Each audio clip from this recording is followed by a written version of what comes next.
Ito na nga guys ang naging resulta ng kanilang ginawa. Kilala nga ang Pansol Laguna dahil sa mga hot springs nito. Pero itong nakaraan nga lang ay nagtrending ito dahil sa ibang dahilan. Ang basura nila, ayan, pinag-alakan, tables and chairs. Tapos meron pa dito, ano?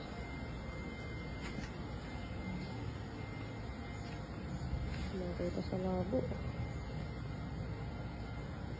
Pero nasa ilalim din ng ihawan. Andoon sa ilalim ng ihawan. Ayun, oh. At ayun, ang pinakamasaklap, water dispenser.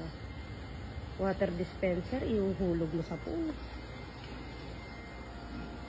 Makikita mo kung gaano kawalang disiplina yung mga customer na yan. Napaka, ano, samla.